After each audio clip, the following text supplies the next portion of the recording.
Yeah, disappointing result. Obviously, cup competition. It's about trying to progress. We didn't do that tonight, so that's disappointing. We obviously didn't get off to a great start in the game, and it doesn't help when you're playing away from home, especially a place like Villa, to concede so early. It gives them sort of momentum and confidence and gets the crowd sort of going behind them. So we were kind of struggling to stay in the game. Having said that, we had a big chance to equalise, which could have sort of settled things down for us. And then second half, I thought it was a lot more even. I thought we got better control of the game. We obviously had to open up a little bit, which allowed sort of some transition moments, but I felt like we were controlling the game a lot better. And in the second goal makes it, the task obviously even more difficult. Still kept fighting, got the goal we needed, and just wasn't enough in the end. That's out of 2 competitions now in the last 4 days. How damaging has that been for you? No, it's not. It's not damaging for me. It's obviously disappointing for us in terms of our objectives. But for 2.5 months, this small group of players have given everything in multiple competitions. I think they've been outstanding. And we had, I think, 11 first-team players missing today. Started with 4 teenagers, a 21-year-old goalkeeper coming to one of the best teams in the country away from home. After playing the best team in the country on Thursday night, after playing in a Premier League game last Sunday, after playing a Europa game, the same group of players, no rotation. They've been doing this since the middle of November.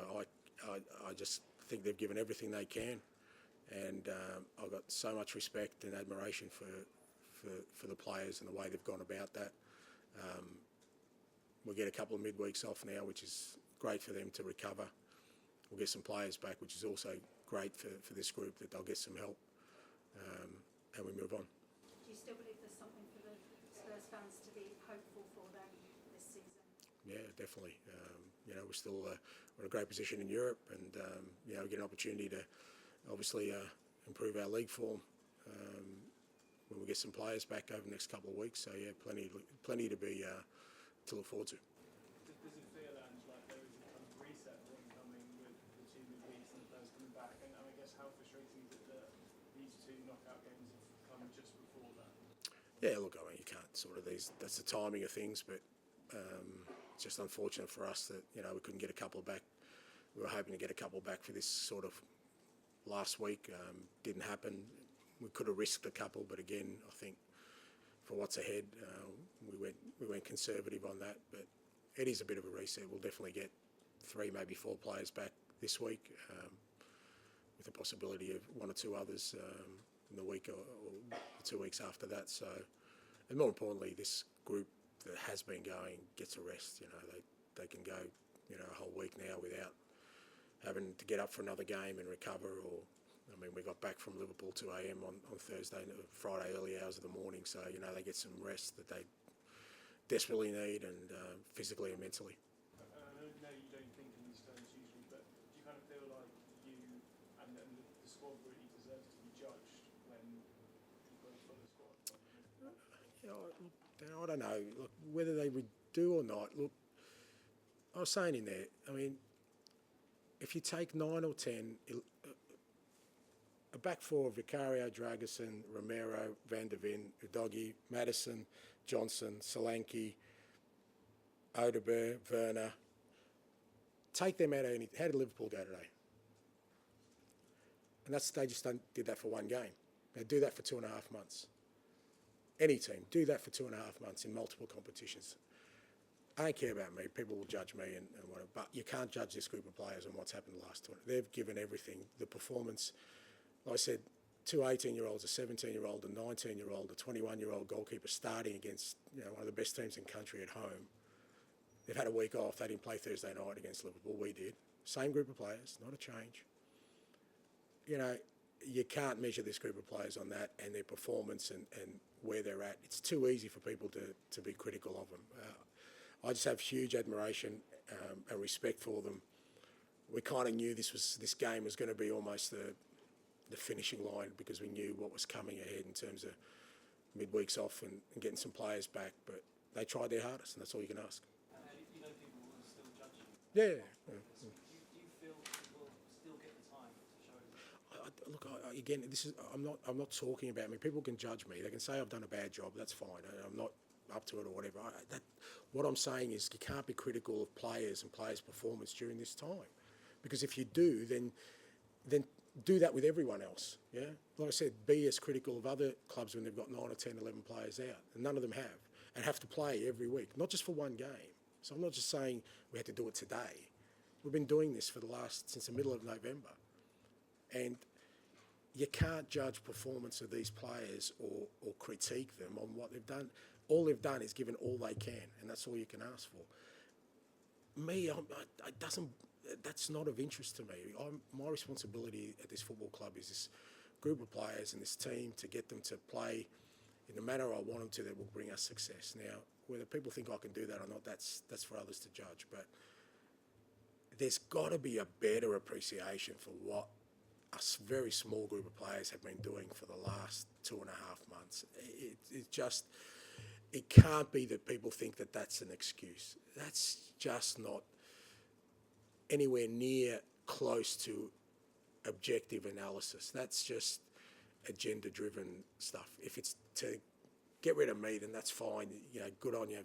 Go for it a million times. But in terms of this group of players, like I said, what they've given over the last 2.5 months has been outstanding. It's a credit to them. I can't speak highly enough of them. What are you going to do with your sort of time off? Because you've got a rare bit of time off. What are you going to do, and what are the players going to do, and what do you want the team to look like after this sort of period? Well, what am I going to do? I'm just going to keep working like I have. But you know, the ones who obviously, you know, got to give them some time off. We've got the early part of the week. We'll give them some time off. The boys who are coming back, you know, we get an opportunity to give them a whole week of training, which is great. So, you know, come Tuesday, like I said, we should have 3 or 4 who've been missing. We'll give them a full week of training instead of just 1 or 2 sessions and throwing them in. And again, by the time we get to the back end of the week, we'll have something resembling a squad of players to prepare for a big game. And that sort of folds into the following week, because again, we've got 7 days, or, no midweek game to prepare for the next game. And so that gives us a real good opportunity to, get some work into the guys who've obviously been out for quite a while, give some rest to the guys who've been going at it. And so by the time we get back to being in Europe and midweek games, we'll be in a much better shape. Andrew, with the injuries, is it not a worry for you this week that the team doesn't seem like a kind of cluster-cockpit team? The way the team's playing?